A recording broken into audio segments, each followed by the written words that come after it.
This is Jason Belzer for Athletic Director U, and we are at the 2025 NACDA Convention in Orlando, Florida.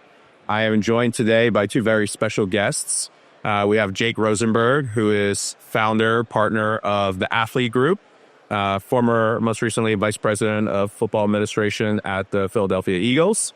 And we have a man that may need no introduction, Adrian Wojnarowski, Woj, the new general manager at St. Bonaventure basketball.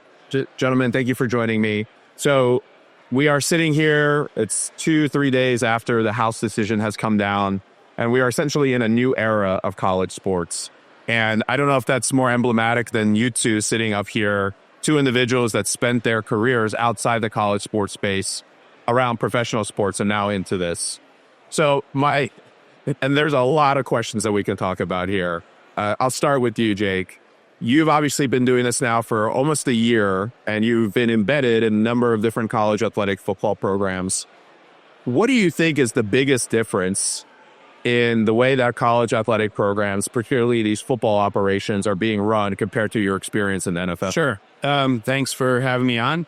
I would say that the biggest difference that I've noticed is how lacking sound process there is behind just about every big decision that I have seen made. In the NFL, things have reached a level of competitiveness where the margins are really thin, and teams by and large are super staffed out. The sizes of staffs have grown, the number of different departments that didn't exist 10 or 15 years ago. And what I've seen in college is what can best be described as ad hoc decision making. And as you've introduced money into the equation and building teams around allocating decisions that have wide-ranging implications from a financial standpoint, roster standpoint, are made with very flimsy, I would say, information. Degree of expertise is also much more thinly sliced. People are experts of multiple domains where I'm used to a more specialization, I would say. And I think those are hallmarks of what I have seen. Adrian? It's these are professional sports now. And it's changed dramatically. And the investment in resources that you're putting into players now, it has to be, there's got to be a lot of process involved. And I think as much as anything, understanding who you are as a school and how we're going to do it at St. Bonaventure and how someone else is going to do it, even with our own conference in the Atlantic 10, is dramatically different. And I think for us, it's understanding who we are, who fits with us, who values our environment, and then recruit to that, and then try to, obviously very hard, to retain players around that. And, what I've tried to do in the, 8 or 9 months I've been there is we've recruited, and, we're trying to build out revenue streams, and all those things are, again, really understanding who are the people that we can provide value for, and who our environment resonates with them, because especially at our level, we've got to be really efficient. We've got to be innovative. That's what I have spent a lot of my time on. And that's the conversation that I want us to have around our athletic department is, again, how do we provide value in ways that go far beyond the economic? Because if it's always going to be about the most money, we're going to lose. I think for us at Bonaventure, we have got to be able to recruit high major players at mid-major with mid-major money. And that means you got to work really hard and hopefully smart at it. So, Jake, what are some of the, without giving away the secrets, when you walk into an athletics program, you've been working with the University of Oklahoma as an example, what are sort of first of all, how do you even assess the landscape? Sure. What does that process look like? Yeah. Well, the secrets, I don't have secrets. I think that the value that I try to provide is being completely objective and just being a sounding board without necessarily, I'm not bringing a specific model or something that I'm pushing on anybody. So like that's first and foremost. And I think that what I've seen is you have by and large people who have made their careers in this space entirely. And so what they have been exposed to, what they've learned and sort of trained on is an environment that this doesn't bear a whole lot of semblance to.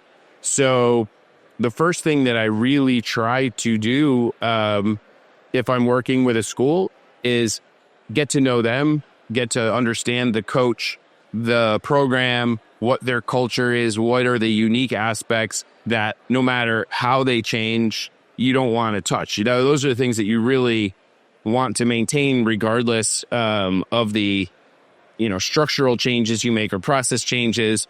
I think if you're not particular or meticulous in advance of understanding those things, then you risk losing the best things about a program. But really it's just being, speaking to people, understanding how do they make decisions, what are the roles, not just the roles that are laid out somewhere in a job description, but what roles are people actually doing, how they spend their time, you know, how do they get to the most important decisions and think about things. And then the value that I think I could add is I think back through the experience that I have had in an environment that is probably more aspirational for them. It's where they are heading towards, but it's almost like I've been in the future and now I've come back in a time machine. And so it really is just trying to allow them to gain value through my own experience, through maybe spots where, you know, I've been part of us banging our head or we've had terrible seasons based on making certain mistakes. Not a lot of terrible seasons, but some terrible seasons. And really provide a sounding board. I really just try to think about it in a non-sentimental way, like as if nothing existed and all we knew is what the tasks were that needed to get done. We need to build a roster. We have this amount of money. You know, these are the resources. This is our culture. Basically, how would you design people's roles? How would you make a process with, you know, not really thinking a whole lot about what people have historically done? Because I think that's where the nostalgia really works in against the progress. Adrian, I think there's a lot of differences, but the biggest difference with how college athletics programs, men's basketball, football programs have been operated until up to this point is that the coach decides this is who I'm taking. And that decision potentially needs to be now changed, right? I mean, in the NBA, the coach doesn't get to pick the players. The general manager gets to pick the players. And there's a conversation that goes back and forth. But what we've seen in the last couple of years with NIL, without infrastructure, there's many instances where a lot of schools spent a lot of money on rosters and there was no process. It was the coach saying, oh, this kid said he needs $500,000. We're going to give him $500,000. And then the money goes down the toilet. So how do you, and obviously this is your alma mater. It's a unique situation. So there's a relationship there, but how are you managing that? And how do you advise other GMs to be able to take that approach, knowing that maybe some of the decision-making needs to be taken out of the coach's hands and there needs to be a process orientation that's created around this? Well, listen, at the end of the day, our head coach needs to have great buy-in on whoever we recruit. It makes no sense to recruit a player that your head coach doesn't believe in or doesn't think fits his system. The conversation to me is more around timeline of a player. You know, there's some guys who are going to just be 1-year players for you. There's some that you want to be able to have retention with. You're not going to retain all of them. It's hard to turn over your roster every year and have any level of, I think if you look at who's had success, I think we look at it as we're trying to build 2-year teams now. You know, Coach Schmidt at St. Bonaventure has had, you know, we've had tremendous success under him. And a lot of it was with 4-year players and 5-year players. And, you know, I think we all know the reality is, you know, that's going to be an outlier if even we have any anymore. So the way we work is he's got final say on the roster. He has to have final say. on our roster. We're not going to sign a player that he doesn't want us to have. But he allows me to figure out financially if we can afford it. I don't know necessarily, even in our conversations. I think if you asked him what our payroll looked like, he wouldn't know. And I think it works for both of us. We like the player. Can we afford it? But then also it's, okay, bringing in this player at this number, it impacts us in these 2 or 3 other ways. Now it's going to limit us here and here. So we'll talk through the overall roster impact. But there has got to be a constant level of communication with not just your head coach, but your assistant coaches. And it's not whether you like a player or don't like a player. It's how financially it fits into the bigger picture. It is a payroll, it is a roster, and it is something that, we're doing deals for more than 1 year. And so, when you bring a player in year one, the conversation you're having is how big of an impact on our roster can he be in year 2 when the number goes up dramatically and now we're paying him as a starting level player? Do we as a staff believe that our development and our environment can get him there? And then what would be the repercussions if that player doesn't reach? We're now paying him an outsized version of the impact he has on our roster. We have to be really efficient at St. Bonaventure. We can't make big financial mistakes and recover from them without it being somewhat crippling. There's other schools where it will be less crippling, where they can, it wouldn't be as paralyzing. And so that conversation is really important. It's got to be going on all the time. And it's an adjustment for everybody. And the one thing I've tried to do is lean on my relationships in the NBA, having been around a lot of these conversations, whether it's, I've been in the middle of a lot of negotiations between teams and agents, and I've seen how negotiations have gone right. I've seen how what's sidetracked them. And I have seen what good partnerships look like. And what I'm always saying to our coach and our staff is, I want to do deals with agents and people who are going to be good partners, who see our program for the growth, development. It isn't necessarily just about where can I get the most money day one, because we're not going to be the place for that guy. Now, if I was at a high major, I would look at it very differently.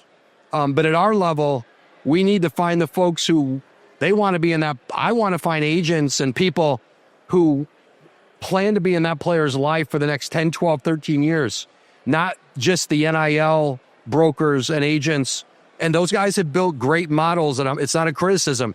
But if you're only about how much money can I make for this guy the next 4 years, and then I'm on to the next group of NIL players, and I don't care necessarily about his growth getting to the Euro League or somewhere else professionally, or the NBA, of course, I'm probably not going to be the right place for you. And that, to me, that goes back to know who you are as a program.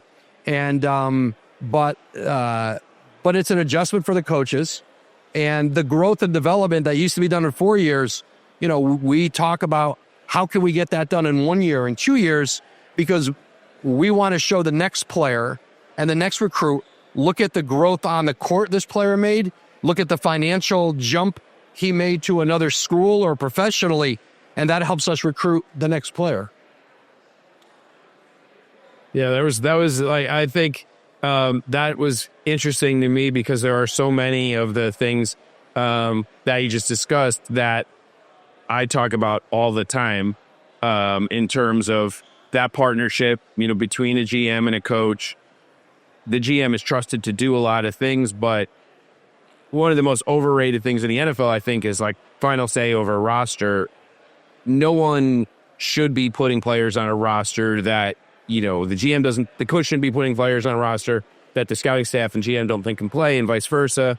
But that whole give and take and process is so important. I think the relationship side of this, and this is one area where I think schools can do a much better job of helping athletes with agent process. I think it's always been a little bit curious to me that schools don't help a little bit more just in the education process. I understand going back prior to the portal, it was a little murkier. The benefit was less tangible and down the road about a player who's well managed, having a good professional career. But I think these NIL focused agencies, good for them, good luck to them. But I think they really stand in the way of the programs building continuity and having a development model. If you align yourself with agents who are focused on the big picture and really, down court, downfield vision on what this player can become, you have a partner who will ultimately, I think, who's incentivized the same way that you are to build a player inside out, and I think that's a really the situation. The reality is it is probably the number one most systemic issue right now in this space, because anyone could be an agent, right? If you can DM a player, you're an agent. It's terrible. But I will say this: I would rather, in most cases, I would rather negotiate with an agent than a family, because with a family, it is especially an experienced agent. You can have a more pointed conversation that someone doesn't take personally. Correct. Yeah. And call BS on them and go, okay, that's not a real number. Try again. And with a family, it's personal. And so the things you can say to an agent in a negotiation, you're going to be less likely to say to a mom or a dad or a relative who it's their kid or it's their family member. And that's a harder negotiation for me, because I like dealing with agents. You have to be careful. You can't sign a player, recruit a player through an agent, and then when that player gets there, say, hey, your agent's not any good, you should go with a new one. Right. That's a way to make sure, first of all, you're guaranteeing you'll never get another agent from that. That's not what we should be doing. When our players, and I've tried for years, even before I was in this role, at say Bonaventure, we've had a couple of NBA players, but very often it's guys looking for European deals and smaller agents. And the few points that I always make to them are, number one, find somebody who believes in you, who's going to fight for you, but also find somebody anybody can promise when you don't have a track record. It's easy to promise, I'm going to get you this and I'm going to get you that, is show me your track record. Show me the guys you had who are similar profiles of me, whose careers you've guided. Give me examples of players who are similar to me coming out of college and how their careers played out. That's important. That doesn't mean new agents can't do it or you should not consider them. But when you're getting a lot of promises without a track record, that's something to be leery of, because there are no guarantees here. And anybody who's guaranteeing you this or this in your future probably is being less than honest. But again, for us, it's having people that, in some cases I have history with on the agent side, and who have a trust with me and know our program and our coach. And, but again, if it's just going to be in the portal, you find out quick, and you said it exactly, is that having information in a process. What I wanted to eliminate from us, especially in the portal, is several of the guys we recruited internationally, junior college. I got to know them over several months, and I got to spend a lot of time with them and the people around them. And I felt it's a little more what the traditional recruiting used to be, where you got to know guys. What worries me is when you get in the portal and it becomes a speed dating thing. They don't know you very well, and you don't know them very well.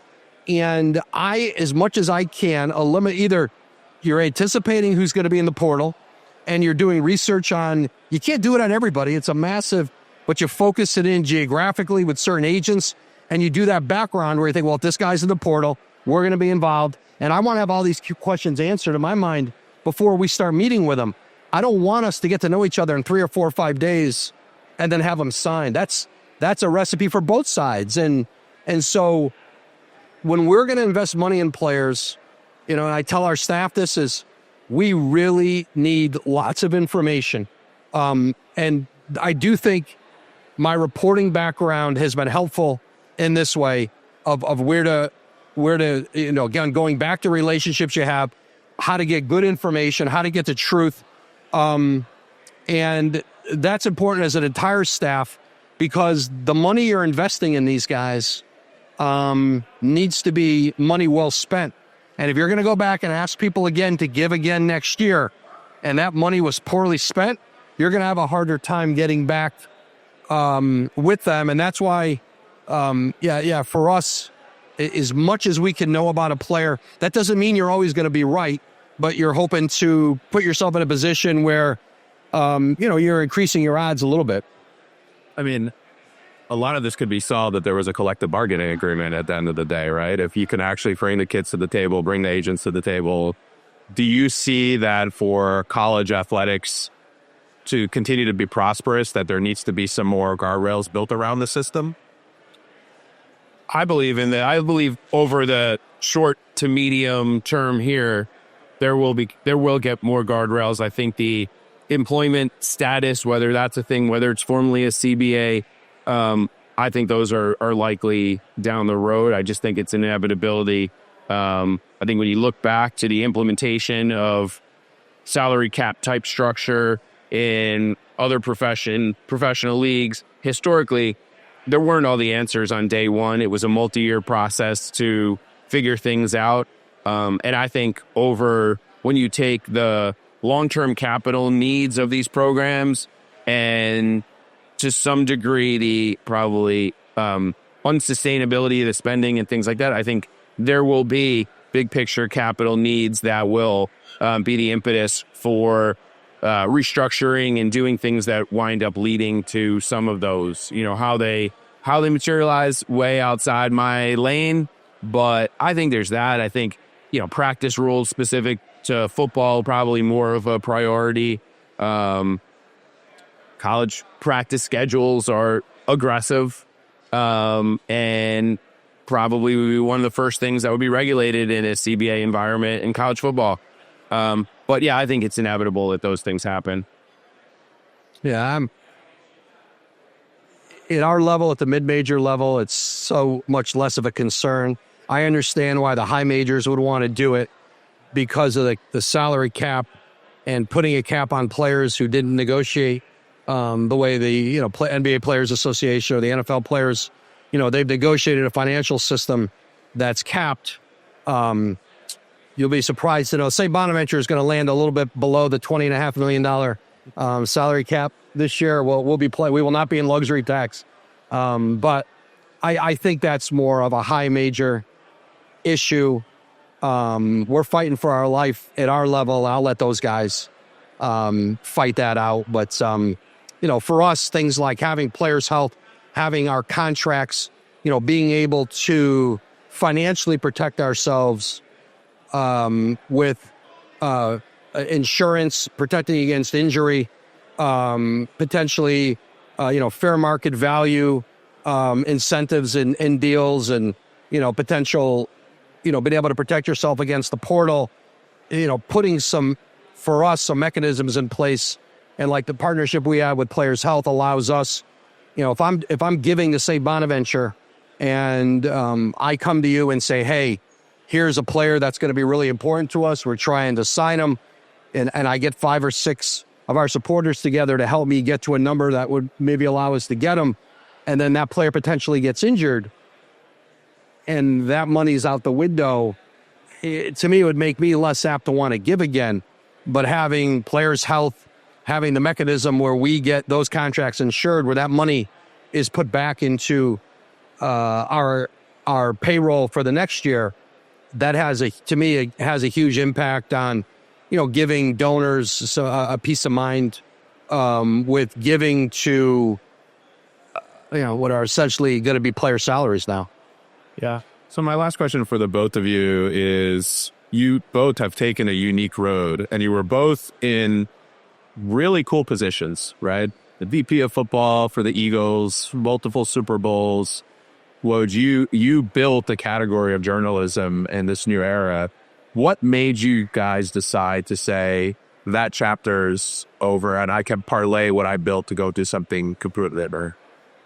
Yeah, it was nuanced. Nothing was black and white per se. I love my NFL experience. I love the relationships. Like, I don't think that people understand what an NFL season is like from start to finish in terms of training camp, regular season, playoffs, to travel, the amount of time you spend together with the people you work with, your players, your coaches, those relationships, that is what I probably missed the most. But I also felt like I was getting to a place where I had one real move left, and that would make me happy and really push me to run a team. And it didn't feel like I was getting closer to doing that.